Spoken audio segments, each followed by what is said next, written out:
자, 우리 오늘 이제 종려주일인데 오늘 우리 은혜 받을 말씀은 누가복음 말씀입니다. 누가복음 19장 우리 28절에서 우리 40절까지 말씀 같이 함께 교독합니다. 우리 신약성경 129페이지에 있습니다. 누가복음 19장 우리 28절에서 40절입니다. 제가 먼저 봉독합니다. 예수께서 이 말씀을 하시고 예루살렘을 향하여 앞서서 가시더라. 감람원이라 불리는 산 쪽에 있는 벳바게와 베다니에 가까이 가셨을 때에 제자 중 둘을 보내시며 이르시되 너희는 맞은편 마을로 가라. 그리고 들어가면 아직 아무도 타보지 않은 나귀 새끼가 매어 있는 것을 보리니 풀어 끌고 오라. 만일 누가 너희에게 어찌하여 푸느냐 묻거든 말하기를 주가 쓰시겠다 하라 하시매 보내심을 받은 자들이 가서 그 말씀하신 대로 만난지라. 나귀 새끼를 풀 때에 그 임자들이 이르되 어찌하여 나귀 새끼를 푸느냐 대답하되 주께서 쓰시겠다 하고 그것을 예수께로 끌고 와서 자기들의 겉옷을 나귀 새끼 위에 걸쳐놓고 예수를 태우니 가실 때에 그들이 자기의 겉옷을 길에 펴더라.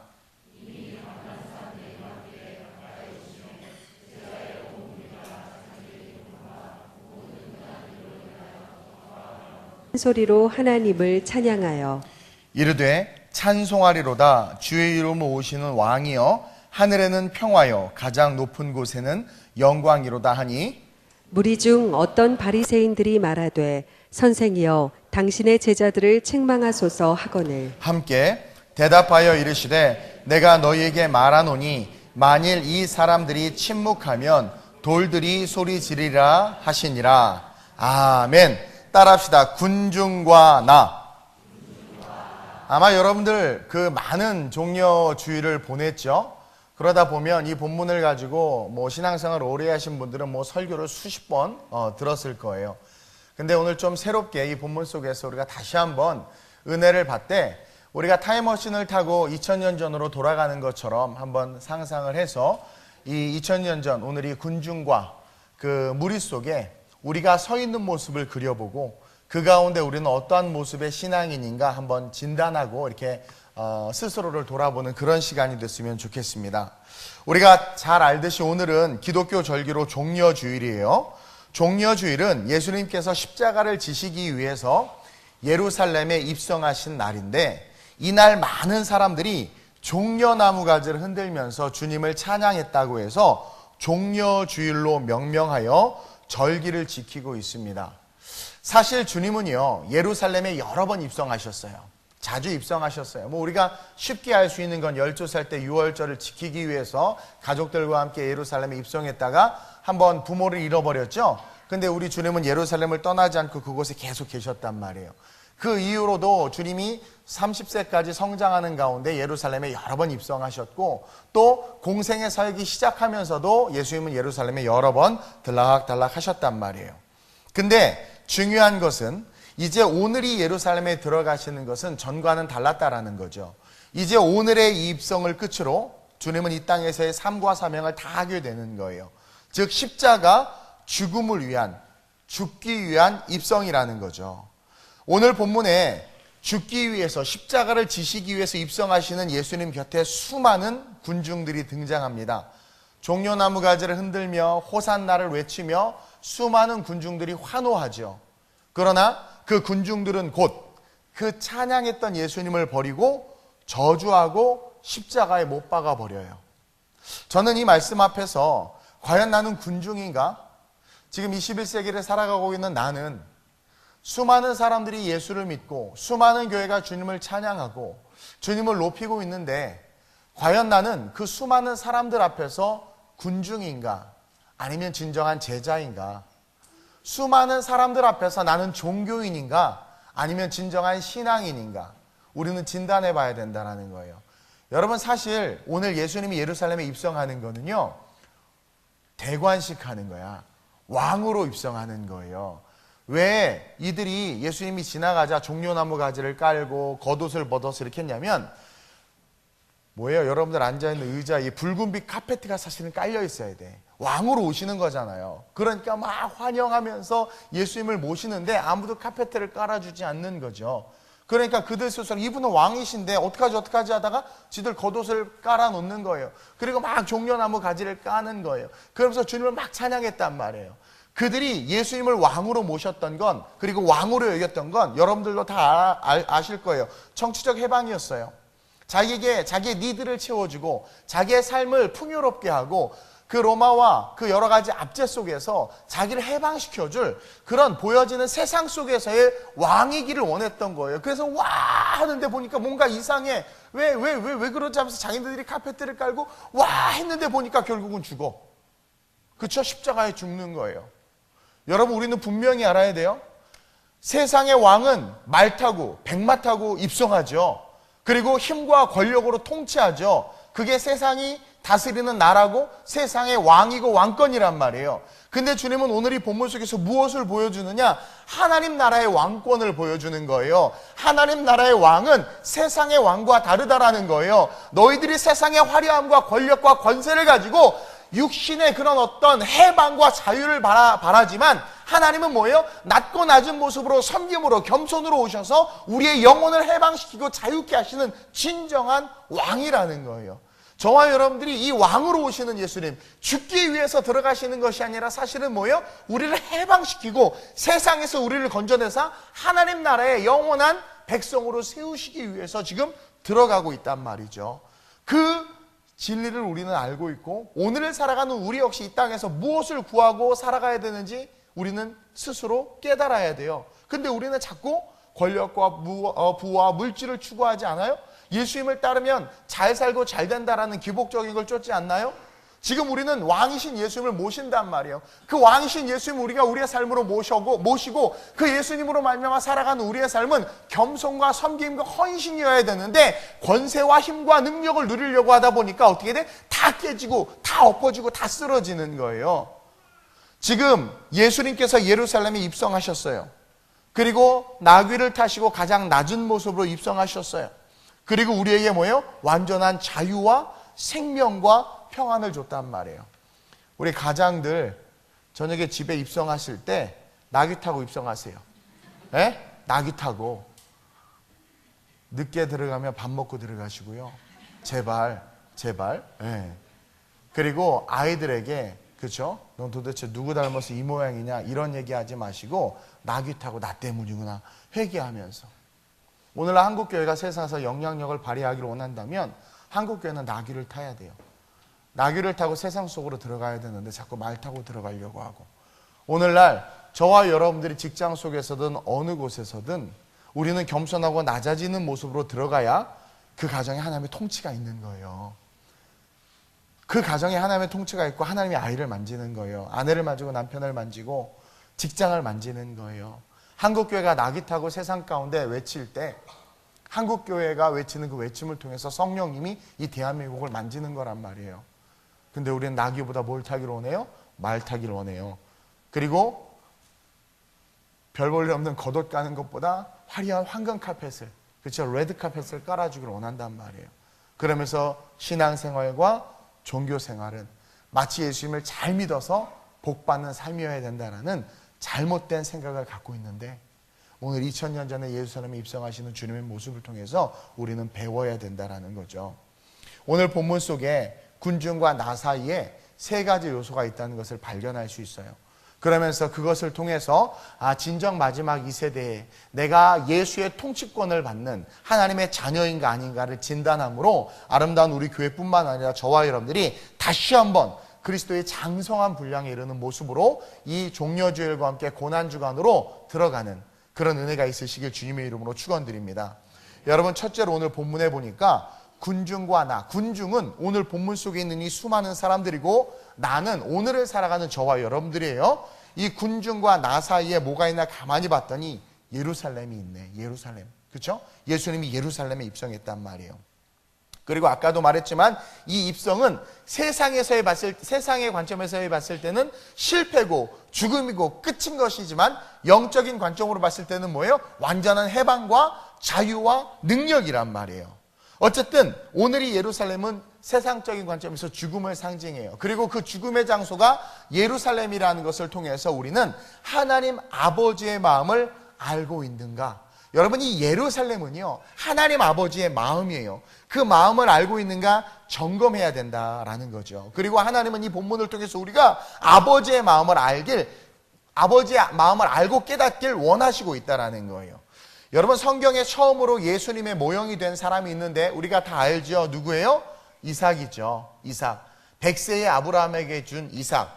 그가 왜 예수님의 모형이었냐면 그가 아버지인 아브라함의 손에 의해서 죽임을, 번제물로서 제물로 죽임을 당할 뻔했다라는 거예요.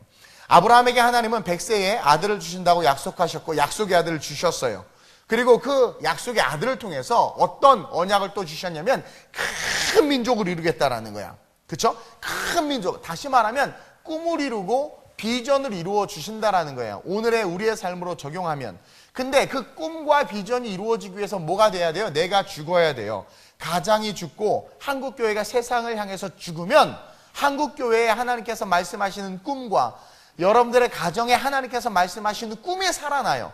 근데 죽지 아니하면 결단코 살아날 수 없단 말이에요. 기독교는 죽음으로 말미암아 승리하는 종교이기 때문에 어쨌든 큰 민족을 주시겠다고 약속을 하셨단 말이에요. 그래서 어쨌든 우여곡절 끝에 이삭이 태어나요. 근데 어느 날 갑자기 하나님이 독자 이삭을 제물로 바치라는 거죠. 창세기 22장 2절입니다. 시작. 여호와께서 이르시되 내 아들 내 사랑하는 독자 이삭을 데리고 모리아 땅으로 가서 내가 내게 일러준 한 산 거기서 그를 번제로 드리라.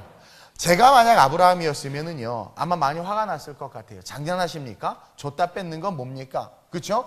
그리고 그 아들 때문에 그렇게 서러움을 겪고 100세에 그렇게 귀한 아들을 낳았는데 그리고 잘 키워서 어느덧 청소년이 되고 청년이 됐는데 이 아들을 달라는 거야. 저 같으면 합당하고 타당하게 따졌을 것 같아요. 뺏으려고 준 거냐고. 수많은 별들과 모래알 같이 많은 자손을 주신다고 약속해 놓고는 이 아들 죽이면 그거 어떻게 할 겁니까? 그러면서 하나님이 시건하는 분입니까? 하고 많이 따졌을 거라는 거예요. 근데 성경 어디를 봐도 아브라함은 지금 그러지 않아요. 그냥 지금 순종하고 있어요. 그리고는 창세기 22장 3절 4절과 같이 시작. 아브라함이 아침에 일찍이 일어나 나귀의 안장을 지우고 두 종과 그의 아들 이삭을 데리고 번제에 쓸 나무를 쪼개어 가지고 떠나 하나님이 자기에게 일러주신 곳으로 가더니 제3일에 아브라함이 눈을 들어 그곳을 멀리 바라본지라. 모리아산을 딱 바라보는 거예요. 그 말씀을 듣자마자 따지지도 않고 묻지도 않고 새벽 일찍이 일어나서 그쵸? 아이에게 장작을 지우고 그리고 종들을 데리고 같이 하나님 앞에 제사를 드리기 위해서 모리아산으로 가는 거예요. 여러분 어떤 마음이었을 것 같아요? 아브라함이 한번 묵상해 보신 적 있어요? 아브라함이 어떤 마음이었을 것 같아요? 우리는 예수님을 우리에게 내어주신 하나님 아버지의 마음을 오늘 이 본문을 통해서 읽을 수 있고 느낄 수 있어야 된다는 거예요. 아브라함의 입장에선 절대로 이삭을 줄 수 없죠. 아까도 말했지만 이삭은 독생자 예수 그리스도를 상징해요. 절대로 독생자 예수 그리스도를 하나님이 죄인인 우리에게 주실 수 없어요. 근데 줬단 말이에요. 왜 줄 수 있었을까? 저와 여러분들을 진짜 사랑했기 때문이라는 거예요. 그리고 그분이 진짜 우리의 아버지라는 거예요. 동시에 아브라함의 관점에서는요, 아브라함 역시 하나님을 너무나도 사랑했다라는 거예요. 이 두 사랑의 교차점이 이 모리아산이라는 거예요. 아브라함 역시 하나님을 너무나도 사랑하고 그 하나님을 위해서라면 기꺼이 모든 고통을 감당하며 모든 것이 하나님의 것임을 인정하며 드릴 수 있었다라는 거죠. 진정한 사랑이에요. 그러면서 하나님은 우리가 하나님의 마음을 헤아리며 예수 그리스도를 주신 것이 얼마나 큰 사랑인지를 깨닫고 그 주님을 위한 삶을 살라고 지금 우리에게 말씀하시는 거예요.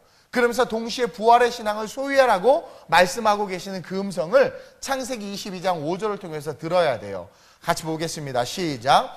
이에 아브라함이 종들에게 이르되 너희는 나귀와 함께 여기서 기다리라. 내가 아이와 함께 저기 가서 예배하고 우리가 너희에게로 돌아오리라 하고. 너무나 유명한 본문이고 제가 여러 번 이야기했어요.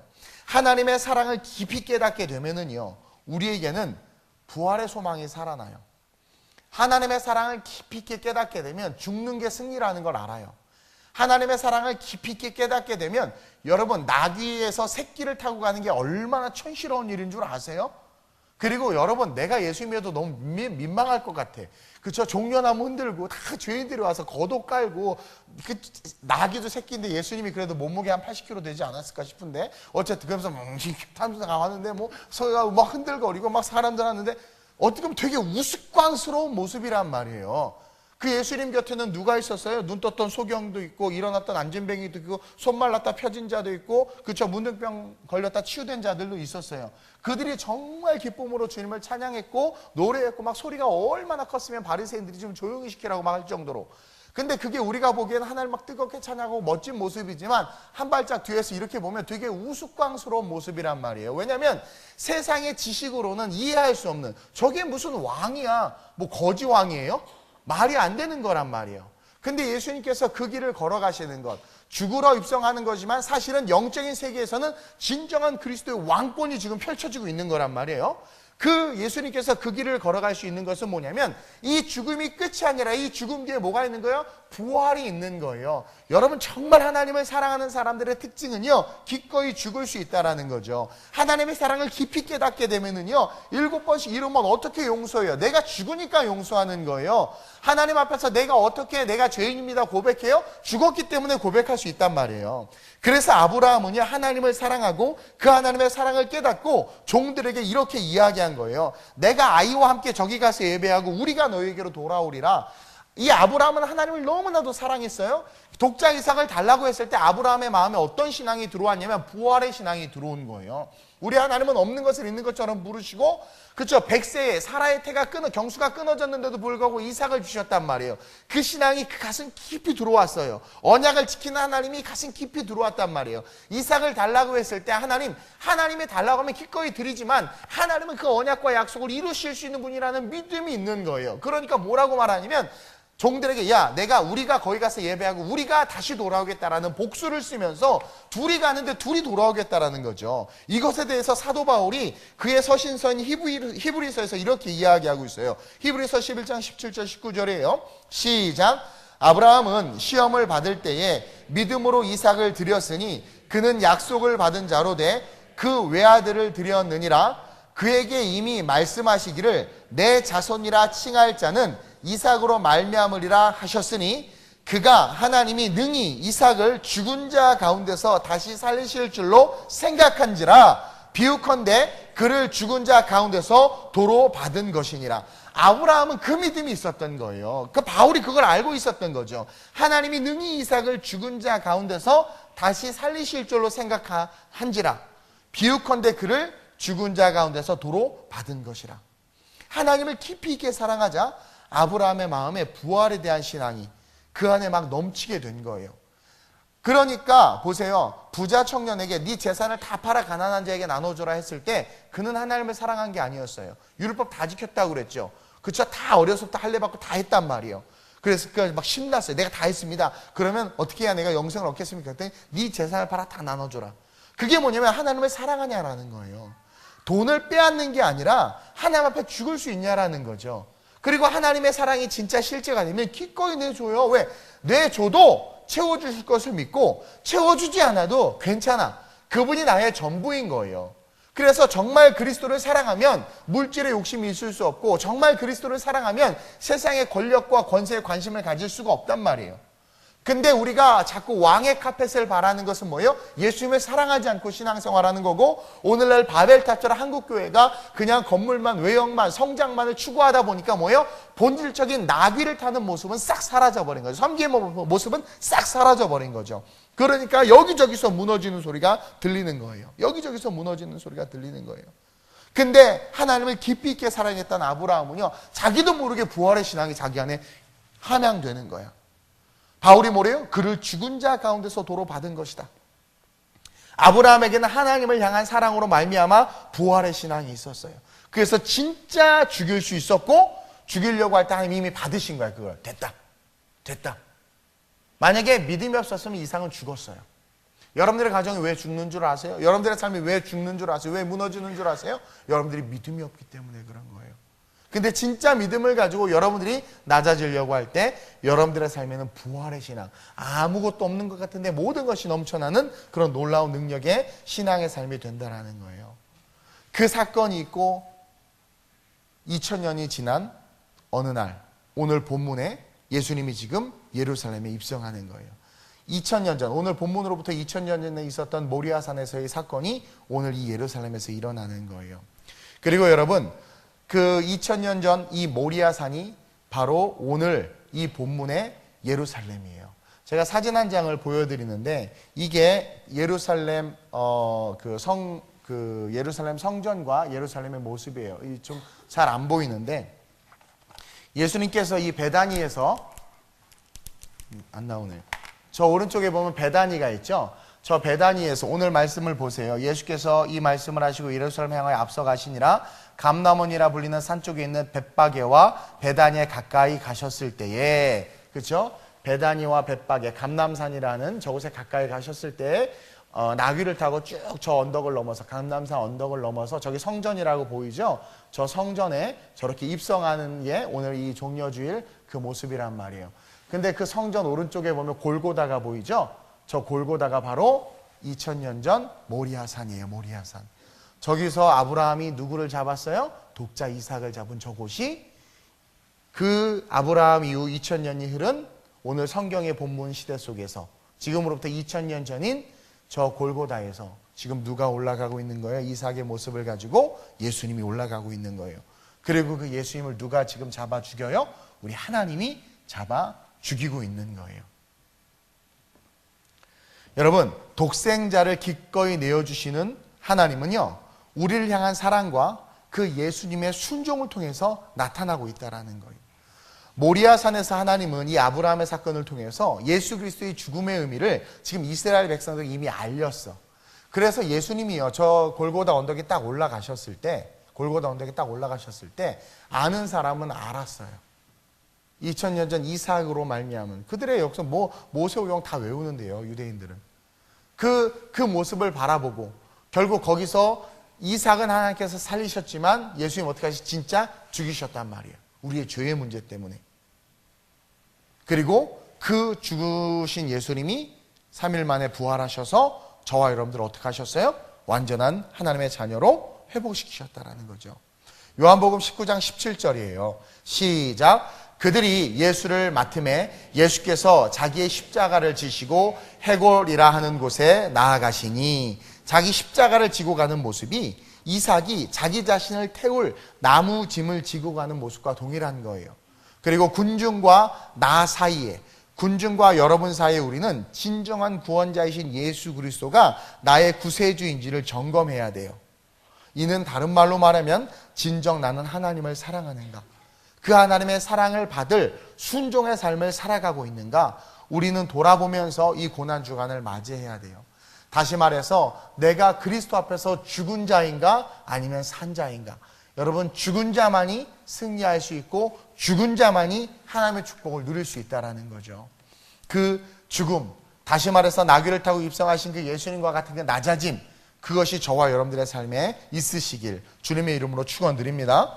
그러면서 둘째로 군중과 나 사이에 찬송이 있다는 것을 우리는 발견해요. 오늘이 이 종려주일이라고 불리우는 것은 이스라엘 백성들이 막 종려나무를 흔들면서 예수님을 찬양하고 환영했기 때문에 그래요.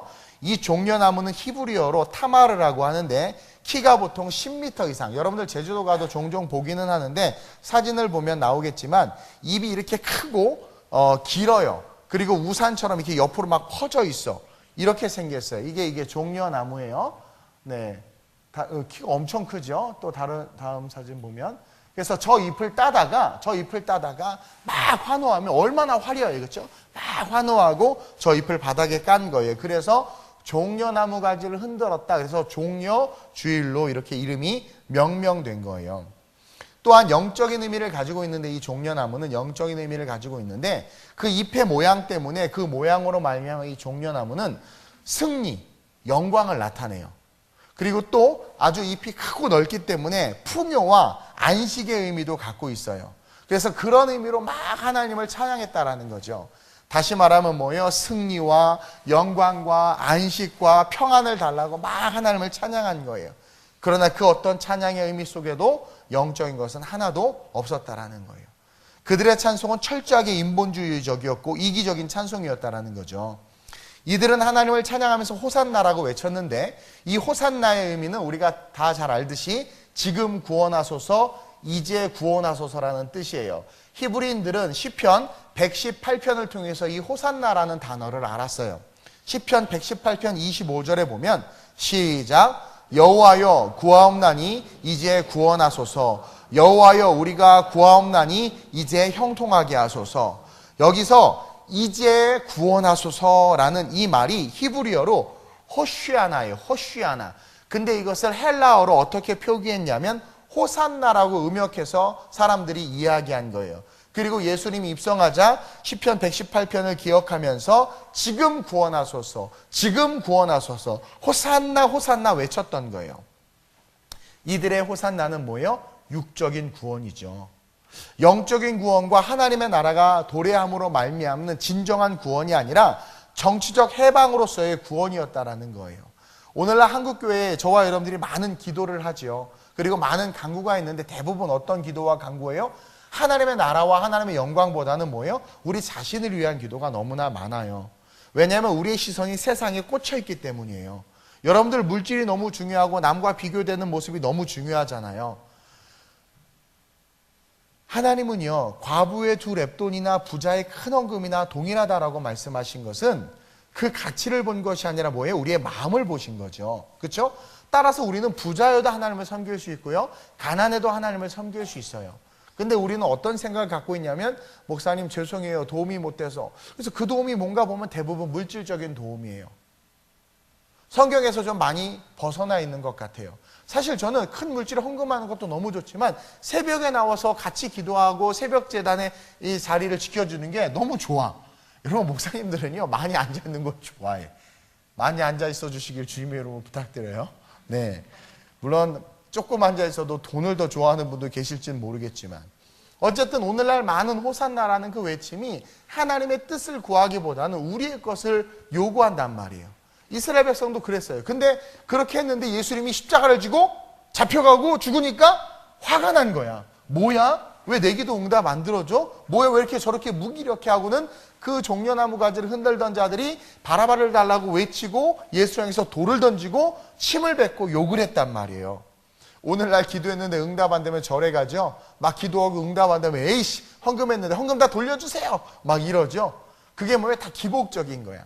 우리의 시선과 신앙이 다 어디에 꽂혀 있는 거예요? 세상에 꽂혀 있는 거예요. 세상에 꽂혀 있는 거야.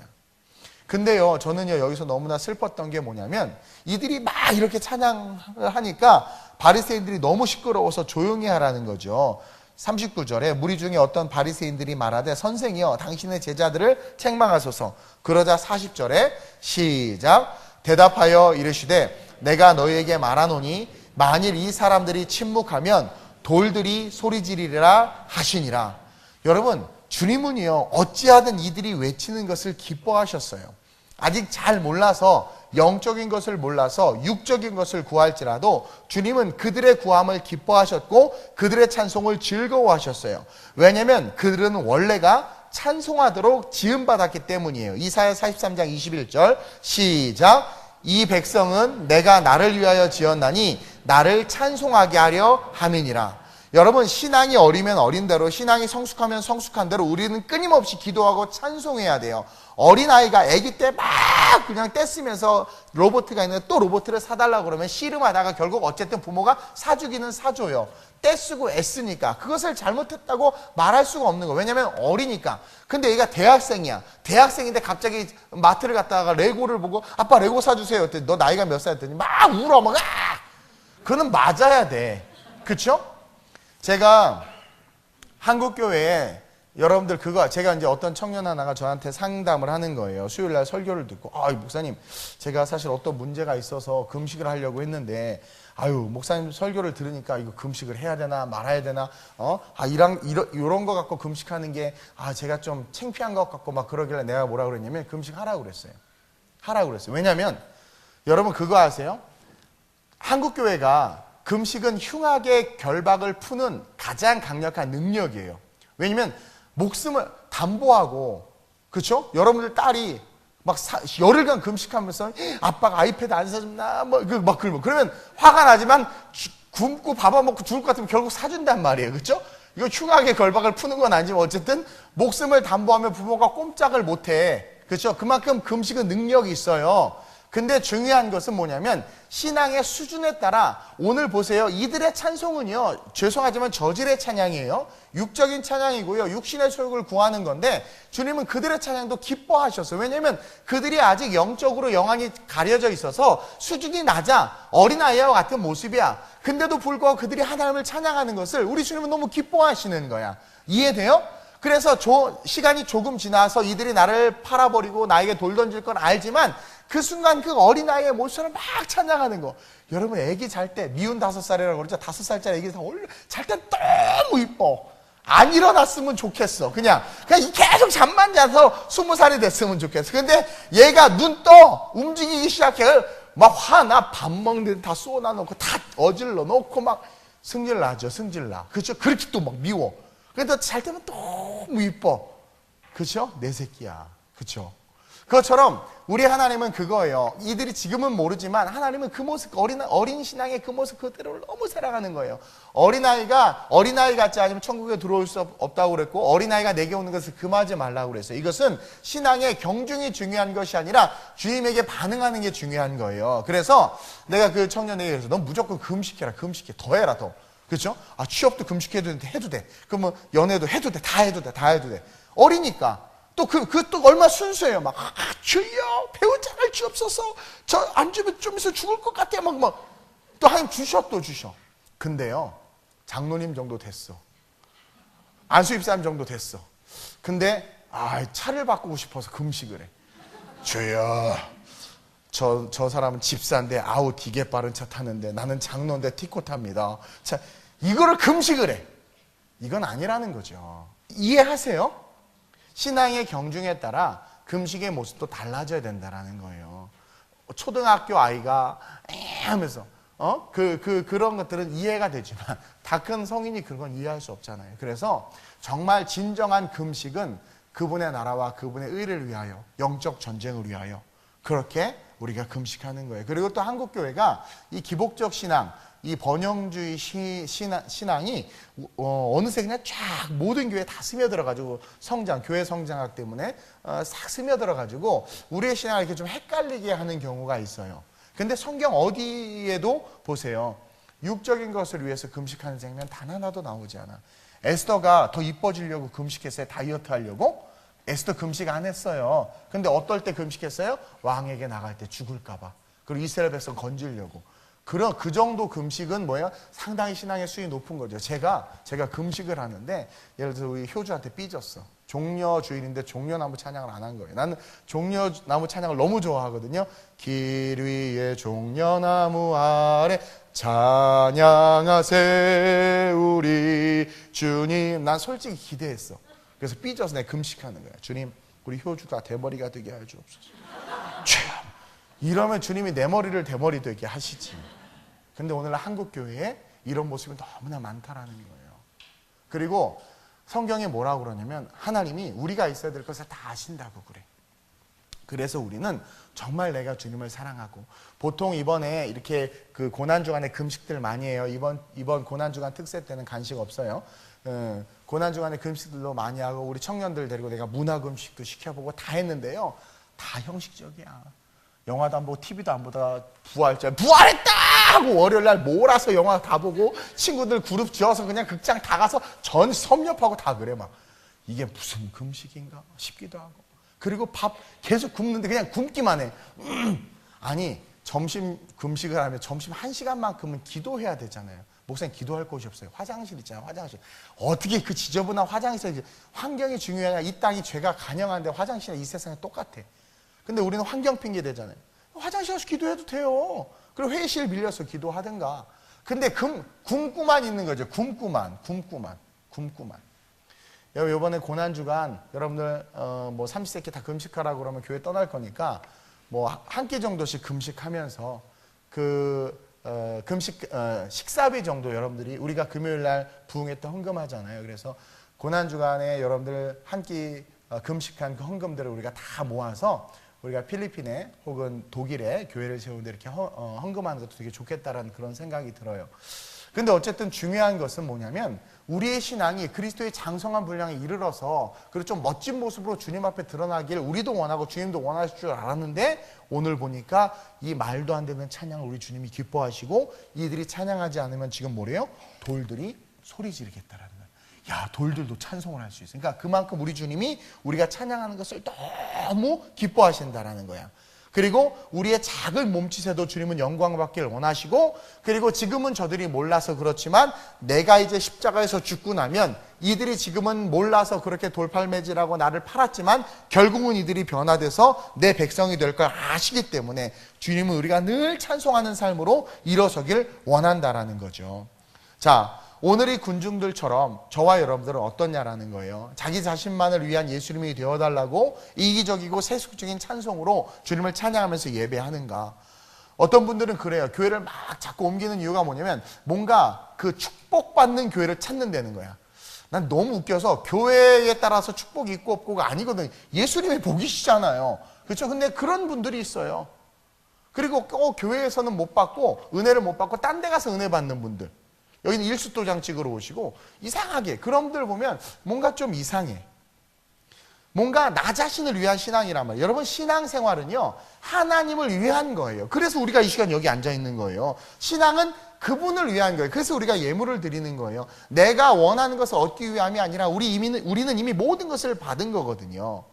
근데 우리는 더 받으려고 신앙생활하는 것 자체가 사실은 뭔가 잘못됐다라는 거죠. 오늘 군중은 오늘 이 군중들은 자기 자신을 찬송한 거예요. 자기 자신을 높인 거예요.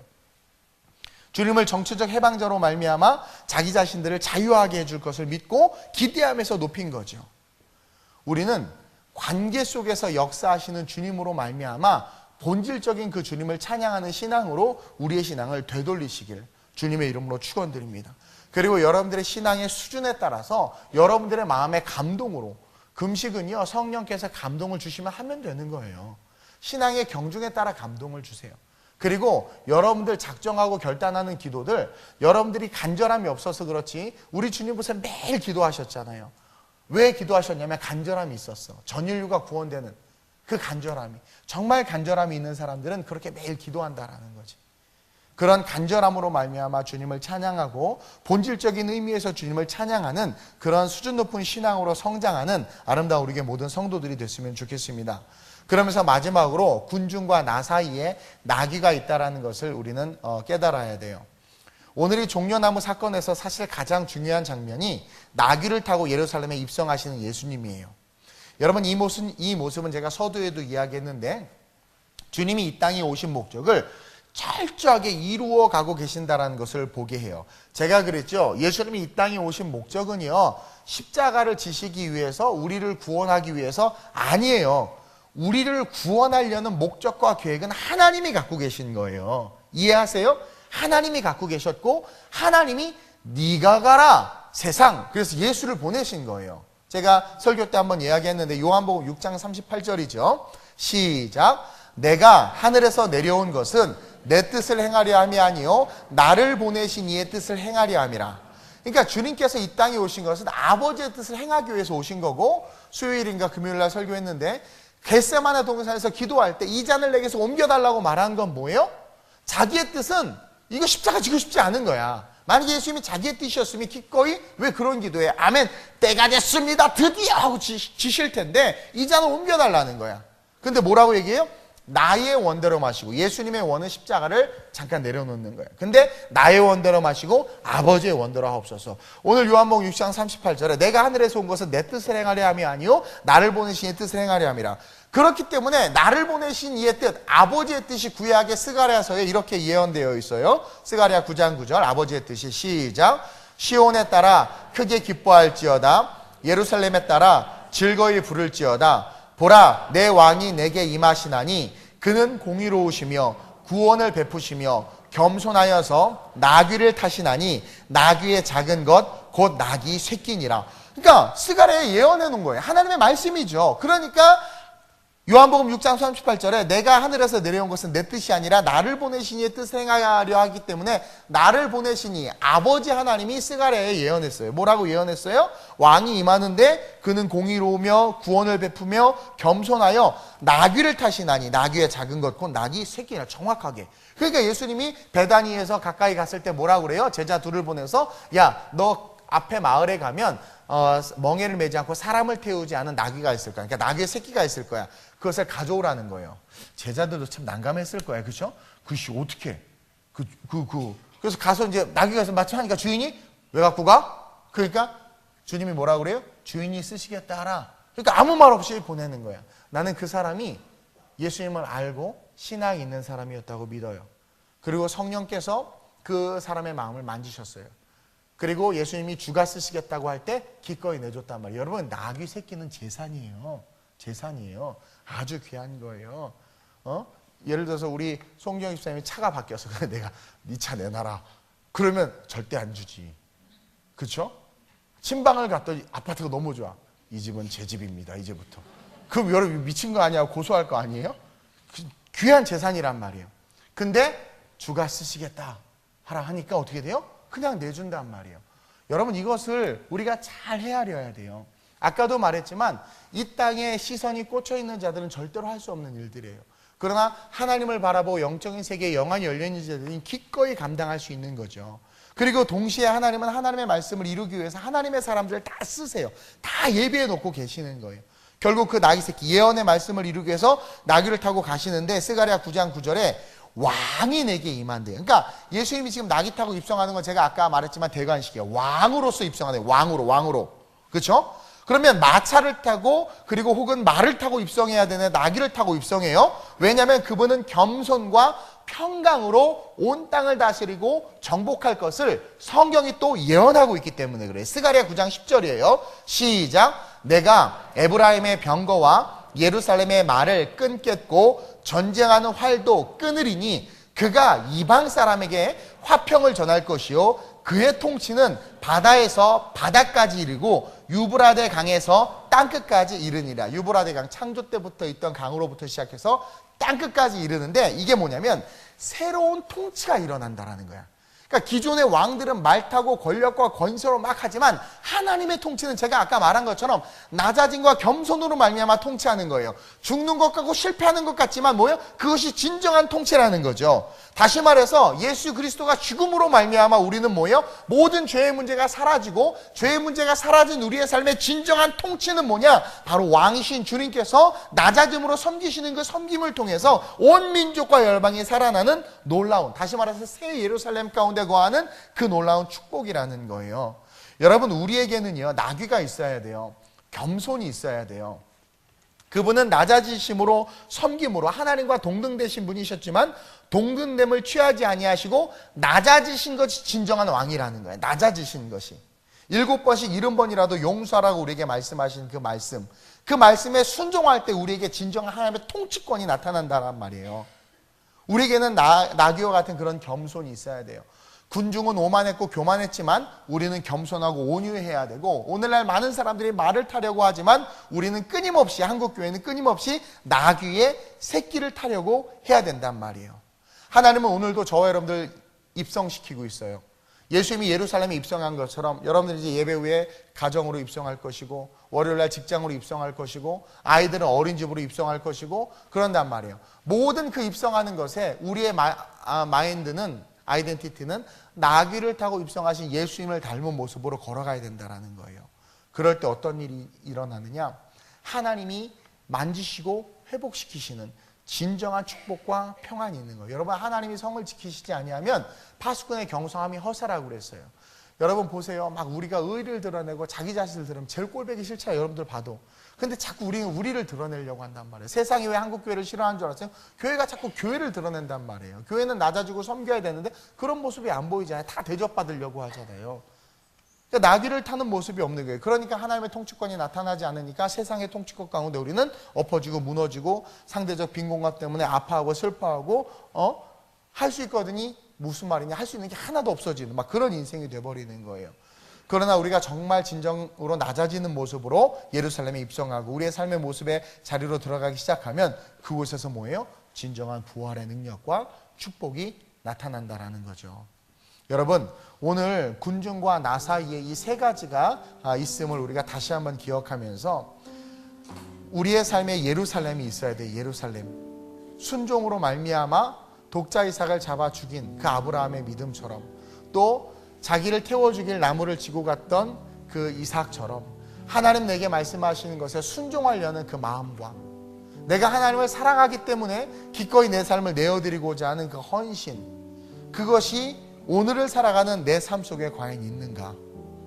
그리고 그들의 찬송은 자기 자신을 위한 찬송이었는데 오늘 나의 기도와 찬송은, 오늘 나의 예배는 과연 누구를 위한 찬송과 예배인가? 그를 높이라, 그리하면 그가 너를 높이리라 말씀하지만 우리는 그를 높이기보다는 우리를 높이기를 원하잖아요. 과연 나의 찬송은 그분을 위한 찬송인가? 나는 말을 타기를 원하는가? 나귀를 타기를 원하는가? 오늘날 자꾸 우리가 교만해지고 드러나려고 하는데 다시 한번 저와 여러분들이 예수님과 같이 낮아짐으로 말미암아, 섬김으로 말미암아 진정한 왕권이 우리의 삶에 드러날 수 있도록 그렇게 섬기는 그런 크리스찬들 될 수 있게 해달라고 오늘 이 시간 한번 기도했으면 좋겠습니다. 이제 내일부터 특별새벽 부흥회가 진행이 돼요. 고난주간으로. 여러분, 우리의 의지와 우리의 이성이 교만함으로 말미암아 꺾이지 아니하면 결단코 하나님의 축복이 우리의 삶에 임하지 못해요. 제가 뭘 느끼냐면 고집스럽게 자기의 신앙을 추구하는 사람들을 보면 꼭 경제적인 어려움이 따른다는 것을 제가 깨닫게 돼요. 근데 하나님께서 원하시는 삶으로 나를 내려놓는 그 순간 하나님 우리의 모든 필요를 채우는 것들을 경험해요. 저와 여러분들이 종려주의를 맞이해서 예루살렘에 입성하신 주님과 함께 이제 내가 내 삶의 모든 영역으로 들어갈 때 하나님 오늘 이 말씀을 기억하면서 모리아산의 이삭과 같은 삶이 되겠습니다. 그리고 하나님 내가 진정 어린아이 같을지라도 어떠한 상황과 환경 속에서도 진정 주님을 찬양하는 삶이 되겠습니다. 그리고 무엇을 하든 어떠한 곳에 있든 낮아짐으로 섬기겠습니다를 다시 한번 결단하면서 주님의 행적을 쫓아 십자가까지 걸어가는 우리가 되기를 원합니다. 우리 오늘 말씀 기억하면서 주님 한번 부르고 합심으로 전심으로 기도합니다. 주여! 할렐루야. 좋으신 아버지 하나님 감사합니다. 수많은 군중들이 주님 앞에 머물러 있었지만 그들의 삶은 주님과는 전혀 상관없는 주님의 마음을 알지도 느끼지도 못하는 그러한 삶으로 넘어지고 쓰러지는 삶으로 결국은 예수를 팔아버리는 삶으로 전락할 수밖에 없었습니다. 오늘날 신앙생활한 우리의 모습은 과연 이 군중들과 무엇이 다른지 돌아보기를 원합니다. 성령의 우리 안에 진정한 예루살렘이 있는지, 진정한 예루살렘이 우리 안에 있는지 하나님 다시 한번 돌아보기를 원합니다. 예루살렘은 헌신이며 희생입니다. 예루살렘은 하나님의 마음을 알기에, 하나님의 그 사랑을 알기에 나 자신을 내어드릴 수 있는 진정한 축복이며, 예루살렘은 곧 부활의 신앙입니다. 우리 안에 진정한 부활의 신앙과 함께 하나님의 나라를 바라보는 그 놀라운 꿈이 있게 하시고 주님을 사랑하기 때문에 헌신하며 희생할 수 있는 은혜가 우리의 삶에 머물 수 있도록 주님 붙잡아 주시옵소서. 우리의 찬송이 이제는 이기적이고 나 자신을 위한 찬송, 나 자신을 위한 예배가 아닌 하나님을 진정으로 높이며 주님을 위한 찬송과 예배가 될 수 있도록 주님 붙잡아 주시옵소서. 어린 신앙으로 말미암아 이기적인 고백과 간구를 할 수 있지만 어쨌든 그것 역시 주님께서 기뻐 받으심을 오늘 말씀을 통해서 배웠습니다. 성령 안에서 깨어있게 하시고 주님의 나라와 영광을 위하여 우리의 신앙이 더욱더 멋지게 성장할 수 있도록 주님 붙잡아 주시옵소서. 하나님 낮아짐으로 섬기기를 원합니다. 낮아짐으로 섬기기를 원합니다. 나귀를 타고 하나님 이 땅 가운데 우리의 삶이 나아가기를 원합니다. 섬김의 본으로 오신 주님과 함께 세상을 섬기고 이웃을 섬기고 열방을 섬기는 자들이 우리가 되게 하여 주옵소서. 아름다운 우리 교회가 민족과 열방을 섬기는 아름다운 교회 될 수 있도록 주님 축복하여 주옵소서. 주님 오셨을 때 부족함 없이 칭찬받는 성도들로 우리 성도들이 거룩하고 존귀하게 서게 하여 주시옵소서. 주님을 찬양하는 우리의 마음을 받아 주옵소서. 좋으신 아버지 하나님 감사합니다. 종려주의를 맞이하여 수많은 군중들의 모습을 빗대어 우리의 모습을 보았습니다. 하나님, 우리의 삶 속에 진정한 예루살렘이 있기를 원합니다.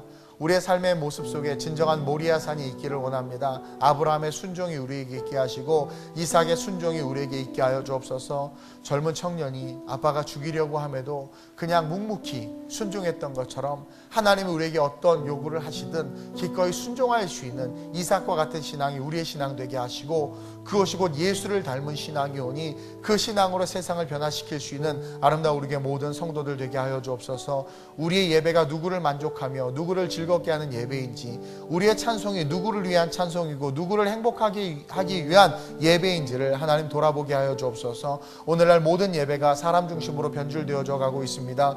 레위기를 보면, 신명기를 보면 주님 앞에 예배하고 제사하는 것이 얼마나 힘들고 까다로운지를 우리는 압니다. 하나님, 우리의 예배가 우리를 위한 것이 아니라 주님을 위한, 하나님을 위한 예배로 다시 한번 올바른 방향 전환을 하게 하여 주옵시고, 살아계신 주님을 바라보며 하나님 우리의 신앙의 수준대로 성령이 이끄는 대로 어려서부터 한 단계 한 단계 성장할 수 있는 그런 아름다운 우리의 모든 성도들 되게 하여 주시옵소서. 하나님, 우리는 세상으로 들어가야 합니다. 너희는 세상의 빛이요 세상의 소금이라고 했습니다. 빛과 소금은 낮아지고 섬기고 달려야 합니다. 하나님, 나귀를 타고 삶의 모든 영역 속에서 섬김의 본으로 주님을 쫓아 살아가는 아름다운 우리 교회 모든 성도들 되게 하여 주옵소서. 상가에서든 카페에서든 어디서든 사람들을 만날 때 겸손함이 우리 안에 있게 하여 주옵소서. 때로는 불의를 당할지라도 우리 안에 욱하는 것이 올라오고 화가 나지만, 내가 왜 이런 대접을 받아야 하나 속상하기도 하지만, 하나님 주님을 묵상하며 우리의 삶 속에서 작지만 작은 영향력을 행사할 때 그가 우리를 보고, 그 대상들이 우리를 보고 예수를 발견하고 변화될 줄로 믿습니다. 요즘에 국민들이 또 우리의 마음속에 또 세상을 살아가는 것이 힘들다 보니 작은 것에도 화가 나고 하나님 작은 스트레스도 견딜 수 없을 만큼 우리가 강팍해져 있음을 봅니다. 너무나 조급해져서 기도도 오래 하지 못하고 하나님 기도하기보다는 먼저 생각하고 먼저 뛰쳐나가 행동합니다. 주님이 눈앞에 계시는데도 마리아와 마르다가 우리 오빠가 살아있을 때 오셨으면 좋았을 것을 이라고 하며 주님을 주님으로 바라보지 못하는 모습이 오늘을 사는 우리에게도 있습니다. 예수님을 예수님으로 바라보면 우리는 능히 세상을 이길 수 있습니다. 아름다운 우리 교회가 작지만 빛을 발하게 하여 주옵소서. 좋은 교회는 좋은 성도들이 있는 교회입니다. 좋은 성도들은 나귀를 타는 성도들입니다. 좋은 성도들은 그 나귀를 타고 우리의 삶의 모든 영역 속으로 들어가 예수님의 모습을 비추는 성도들이 좋은 성도들입니다. 그런 성도들로 아름다운 우리 교회가 좋은 교회로, 아름다운 우리 교회가 선교하는 교회로, 하나님 앞에 칭찬받는 교회로, 필라델비아 교회와 같이 모두 다 한 번에 들림받아 주님 앞에 축복받는 교회로 설 수 있도록 주님 이끌어 주시고, 다시 한번 고난주간 특별 새벽 부흥회를 통해 예수의 행적을 쫓아 십자가에 이를 수 있도록, 그리고 다시 한번 구원의 확신을 점검하며 십자가에 죽고 다시 부활의 주님과 함께 살아나는 은혜가 이번 한 주간 우리에게 있게 하여 주옵소서. 감사함을 드리며 우리 주 예수님의 이름으로 축복하며 기도드립니다. 아멘.